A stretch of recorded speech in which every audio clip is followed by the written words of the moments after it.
రాజకీయ సంగ్రామానికి ఒక గట్టి సంకేతం. ఒకవైపు వేల కోట్ల అభివృద్ధి పనులు, మరోవైపు ఊహించని పొలిటికల్ భేటీలు.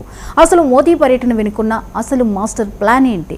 చంద్రబాబు, పవన్ కళ్యాణ్ నివాసాలకు వెళ్లడం వెనుక ఉన్న వ్యూహం ఏంటి? భాగ్యనగరం సాక్షిగా కమలనాథులు ఎలాంటి శంఖారావం పూరించబోతున్నారు? Let's watch the special report.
Begumpet విమానాశ్రయం మధ్యాహ్నం గడియారం ముళ్ళు కదులుతున్న వేళ గాలిలో మోత మోగుతూ ప్రధాని ప్రత్యేక విమానం ల్యాండ్ కాబోతోంది.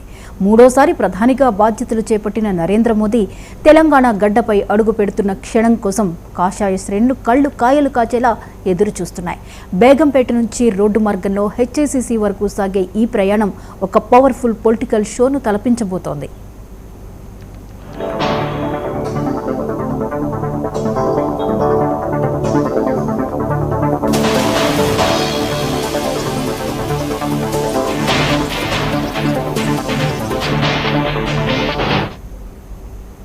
కేవలం ప్రసంగాలు మాత్రమే కాదు, చేతల రూపంలో తెలంగాణకు వరాల జల్లు కురవబోతోంది. 9,377 కోట్ల విలువైన ప్రాజెక్టులు, జహీరాబాద్ స్మార్ట్ సిటీ నుంచి వరంగల్ మెగా టెక్స్టైల్ పార్క్ వరకు, రైల్వే లైన్ల నుంచి నేషనల్ హైవేల వరకు తెలంగాణ అభివృద్ధి ముఖ చిత్రాన్ని మార్చే 6 భారీ ప్రాజెక్టులకు ప్రధాని నేడు ప్రాణం పోయనున్నారు. ముఖ్యమంత్రి రేవంత్ రెడ్డి సైతం ఈ వేదికపై మోదీతో కలిసి కనిపించనుండడం ఇప్పుడు రాజకీయంగా ప్రాధాన్యం సంతరించుకుంది. కానీ ఈ పర్యటనలో అందరి దృష్టిని ఆకర్షిస్తున్న అసలైన ట్విస్ట్ ఇక్కడే ఉంది. హెచ్ఐసిసి కార్యక్రమం ముగియగానే మోదీ కాన్వాయ్ గచ్చిబౌలి వైపు కదులుతుంది. ముందుగా చంద్రబాబు నాయుడు నివాసానికి, ఆ తర్వాత నేరుగా జనసేనాని పవన్ కళ్యాణ్ ఇంటికి. అవును, ఆపరేషన్ తర్వాత విశ్రాంతి తీసుకుంటున్న పవన్ను పరామర్శించేందుకు ప్రధాని వెళ్తున్నారు. అక్కడ మెగాస్టార్ చిరంజీవి కూడా ప్రధానితో భేటీ అయ్యే అవకాశం ఉండడం రాజకీయ వర్గాల్లో పెను సంచలనమే రేపుతోంది. ఇది మర్యాదపూర్వక భేటీనా, లేక రాబోయే ఎన్నికల వ్యూహాలకు పునాదా? ఇది పతాక సన్నివేశం. సికింద్రాబాద్ పరేడ్ గ్రౌండ్స్, 40 నిమిషాల ప్రసంగం, లక్షలాది మంది జనం. పశ్చిమ బెంగాల్ విజయంతో ఊపు మీదున్న కమలదళం ఇప్పుడు తెలంగాణపై కన్నేసింది. మిషన్ తెలంగాణలో భాగంగా ప్రధాని ఇచ్చే దిశా నిర్దేశం ఎలా ఉండబోతోంది? రాష్ట్ర వ్యాప్తంగా తరలివస్తున్న వేలాది మంది కార్యకర్తల్లో మోదీ ఎలాంటి ఉత్సాహాన్ని నింపబోతున్నారు?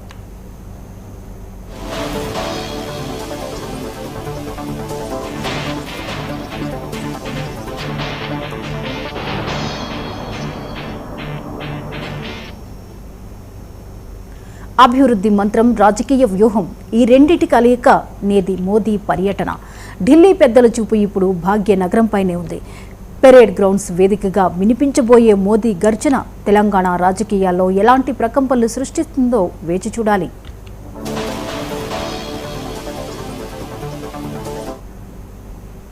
ఇక ఈ అంశంపై మరిన్ని వివరాలు స్పెషల్ కరెస్పాండెంట్ రాజ్ కుమార్ అందిస్తారు. రాజ్ కుమార్, తెలంగాణకు ప్రధాని మోదీ రాక సర్వత్రా ఉత్కంఠ కలగబోతోంది.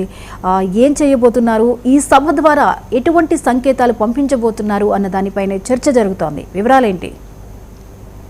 జ్యోతి, ఏదైతే ప్రధానమంత్రి మూడోసారి ప్రధానమంత్రి అయ్యాక మాత్రం మొట్టమొదటి పర్యటన తెలంగాణలో చేయనున్నారు. మరికొద్ది సేపట్లో అంటే 2:20 బేగంపేట ఎయిర్పోర్ట్ చేరుకోవడం జరుగుతుంది. అక్కడి నుంచి నేరుగా హెచ్ఐసిసి దాంట్లోకి కూడా కార్యక్రమాలు కూడా వెళ్ళడం జరుగుతుంది. అక్కడ ముఖ్యంగా అంటే రాష్ట్ర ముఖ్యమంత్రి రేవంత్ రెడ్డితో పాటు ప్రధానమంత్రి నరేంద్ర మోడీ కలిసి కొన్ని అభివృద్ధి కార్యక్రమాలకు మాత్రం శంకుస్థాపనలు కూడా చేయనున్నారు. దీనికి సంబంధించి దాదాపు ఈ ప్రాజెక్టుల విలువ 9,400 కోట్ల రూపాయల అభివృద్ధి కార్యక్రమాలు కూడా శంకుస్థాపనలు కూడా చేయడం జరుగుతుంది. ముఖ్యంగా ఎందుకంటే ప్రధానమంత్రి మూడోసారి అయిన తర్వాత రావడం ఒకసారిగా రాష్ట్రానికి నిధులు తీసుకొచ్చినటువంటి తరుణంలో, ఎందుకంటే నిధులలో కూడా చాలా ముఖ్యమైనది దాదాపు 9,400 కోట్ల ప్రాజెక్టులు కూడా చేయడం జరిగింది. అదేవిధంగా సింధు హాస్పిటల్ కూడా ప్రారంభోత్సవం చేసిన అనంతరం కూడా ఇక్కడ మాత్రం ముఖ్యంగా ప్రధానమంత్రి మిత్ర మెగా టెక్స్టైల్ పార్క్ కు వరంగల్లో ఉన్నటువంటి నేపథ్యంలో దాదాపు 1,700 కోట్ల రూపాయలు దానికి కేటాయించడం జరుగుతోంది. జహీరాబాద్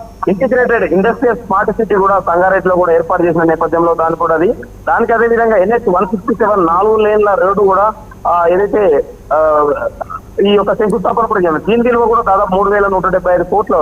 అంటే ప్రధానమంత్రి ఇక్కడ సభ పెట్టడం బీజేపీకి దాని ఒక ఉత్సాహంగా కూడా కనిపిస్తోంది. పెరేడ్ గ్రౌండ్ ఇప్పటికే అట్టుదిట్టమైన భద్రతా ఏర్పాట్లు కూడా చేయడం జరిగింది. NHC కమాండో మొత్తం కూడా క్షుణ్ణంగా పరిశీలించడం జరిగింది. ఎక్కడ డ్రోన్లు కానీ ఇతర దానికి సంబంధించి ఎగరవేయడం ఆంక్షలు కూడా ఉంది. ముఖ్యంగా హైదరాబాద్ ఏదైతే ట్రాఫిక్ ఆంక్షలు కూడా విధించడం జరిగింది. ఏదైతే ప్రధానమంత్రి మోడీ సభ నిర్వహిస్తున్న నేపథ్యంలో దీనికి సంబంధించినటువంటి ఈ ప్రాంతాలు పరేడ్ గ్రౌండ్ సమీపం వచ్చేటువంటి వాహనాలను కూడా దారి మళ్లించడం జరిగింది. కాబట్టి ప్రధానమంత్రి వచ్చే తరుణంలో మాత్రం ఆయన ఏదైతే బేగంపేట ఎయిర్పోర్ట్ నుంచి నేరుగా ఎస్ఐసికి వెళ్ళడం, అక్కడ శంకుస్థాపన చేసిన అనంతరం కూడా ఏపీ ముఖ్యమంత్రి చంద్రబాబు ఇంటికి కూడా వెళ్లి అక్కడ అల్పాహారం తీసుకునే అవకాశం ఉందని కూడా తెలుస్తోంది. మొన్ననే కూడా అదే విధంగా AP deputy CM Pawan Kalyan కూడా శస్త్రచికిత్స జరిగిన నేపథ్యంలో అతన్ని కూడా కలిసే అవకాశం ఉంది. తన ఇంటికి వెళ్ళి కూడా మొత్తం అంటే ఇదంతా మాదాపూర్ లో అక్కడ హైటెక్ సిటీలో జరిగిన అనంతరం వచ్చుకుంటూ ప్రధాని నరేంద్ర మోడీ మొత్తం వీరిద్దరిని కూడా